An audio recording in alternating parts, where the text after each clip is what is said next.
We were safe for that night.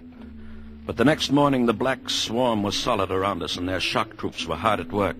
They were dropping shreds of bark and twigs and leaves into the petrol-filled ditches, forming a floating bridge across the surface of the liquid. Leiningen stood silently watching this operation, and I could see a grudging admiration in his face. Then, after several hours, the attack came.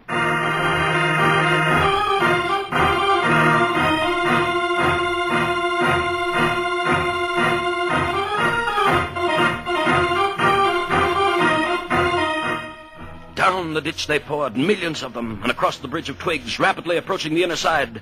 Leiningen sat motionless, watching them. Leiningen, for the love of God, don't sit there like a statue. They'll be on us in a moment. Let them fill the ditch first. No. All right, everyone back. Get back. Blas, hand me the torch. Now we'll see how our friends like a little heat. The flames from the ditch shot into the air, devouring ants by the millions. It was some time before the petrol burned down to the bed of the ditch, but when it did, the devils came back for more. Again, Leiningen fired the ditch to destroy them, and still again they came on. But at each successive firing, the task of the ants grew easier because of the film of ash which now covered the petrol. As they returned to the assault time after time, a slow, sickening horror crept into my mind. I looked quickly at Leiningen, then at the petrol tanks. He read my gaze and nodded slowly. That's right, Commissioner. We could hold them off forever if our supply of petrol was unlimited, but it isn't. We've got enough to fill the ditch once more. But, Leiningen, isn't there any way at all? We've got to do something. Yes, I know. There must be a way. There must... Yes. What is it? We'll flood the whole plantation. Flood? But how? The river's higher than any point except this high ground we're on. Huh? If the river was dammed all the way, it'd overflow that stone breakwater and flood the whole plantation. But... We've got to close the floodgate at the dam. That'll do it. You're mad. The dam is more than a mile away. More than a mile of ants. Lads, listen to me.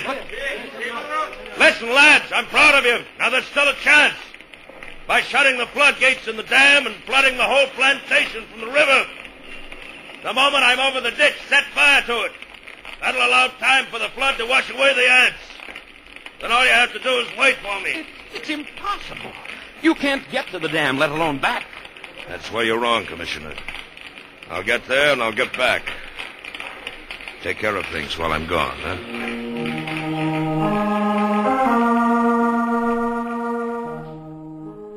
I watched him as he calmly pulled on high leather boots, drew gauntlets over his hand and stuffed the spaces between breeches and boots and gauntlets and arms with petrol-soaked rags.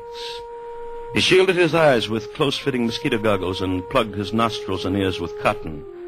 Then the natives drenched his clothes with petrol. Blas, who acted as doctor to the men, smeared a salve over him, and finally Leiningen was ready. And as he stood calmly surveying... ready for the run, I realized that this was as it should be. I, Leiningen, would meet the ants and defeat them. Or be defeated by them. No. Leiningen versus the ants. Yes, it was right that it should be like this. But now there was no more time for thought, only action. I took a deep breath, then bounded across the ditch and among the ants. I ran in long, equal strides, and with one thought, one sensation in my being, I must get through. I dodged the trees and shrubs. Except for the split seconds my soles touched the ground, the ants would have no opportunity to alight on me. I ran on. I was halfway to the dam before I felt ants under my clothes and a few on my face. I struck at them mechanically, scarcely conscious of their bites. And the dam grew toward me slowly. The distance grew less. Finally, only 100 yards away. 50. And I was there. I gripped the ant-covered wheel. But hardly had I seized it when a horde of ants flowed over my hands and arms. I strained. Slowly the wheel turned. Turned more. The floodgate was swinging, slowly shut. And then it was shut. And the water was rising. Rising behind the breakwater. Closer to the top. Closer. And then it was spilling over. The flooding of the plantation had begun. I let go of the wheel and started back through the ants. I was coated from head to foot with the fiends. Tongues of fire stabbed at me as they bit into my flesh. I Almost lost my head with the pain as I ran, knocking ants from my body, brushing them from my bloody face. And then one bit me just below the rim of my goggles. I managed to tear it away, but its agony of the bite and its venom drilled into the eye nerves. I saw now through circles of fire into a milky mist. I was almost blinded, but I knew that if I tripped and fell... Well, I ran on, my heart pounding as if it would burst, blood roaring in my ears, a giant's fist battering my lungs. Then I could see dimly that wall of flame at the ditch, but it was too far away. I could not last half that distance. I stumbled. I fell. I felt myself being swarmed over, devoured. I tried to rise. A great weight. Then suddenly the vision of the half-devoured stag in my brain. 6 minutes, then nothing but bones. I couldn't let it happen to me. I couldn't die like that. To my feet. Drag myself forward. Toward the flame. The ditch. The ring of flame. Closer now.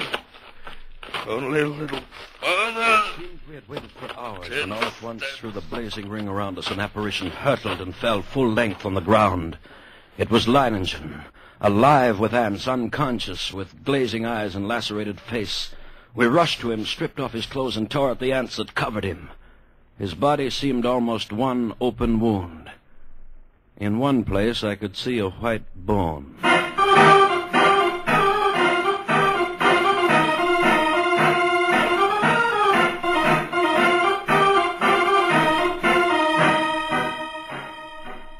Later, as the curtain of flame lowered, I looked out where that blanket of ants had been and saw only a vast expanse of water, covering the entire plantation and working its way to within a few feet of the concrete ditch.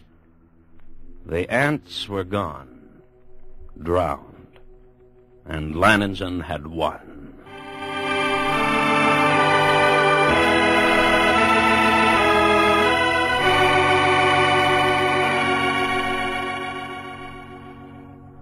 He lay on his bed, his body swathed from head to foot with bandages, but alive, and still in command. Everything in order? Everything's in order. I told you I'd come back. Nah. Even if I am a bit streamlined.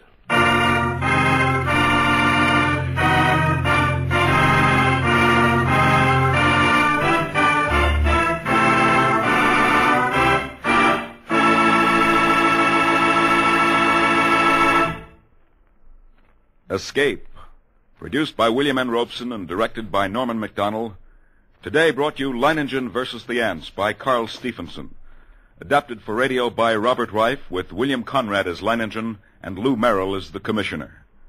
Music was conceived by Cy Feuer with Eddie Dunstetter at the organ. Next week... You are groping through a dark alleyway in the French Quarter of New Orleans, with terror driving you on, and always before your eyes is the malevolent stare of a voodoo man, striking you with a deadly curse from which you must escape.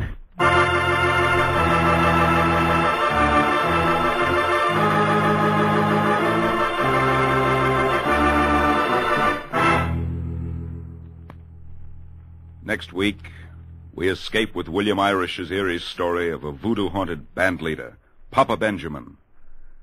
Goodbye, then, until this same time next week, when we again offer you Escape.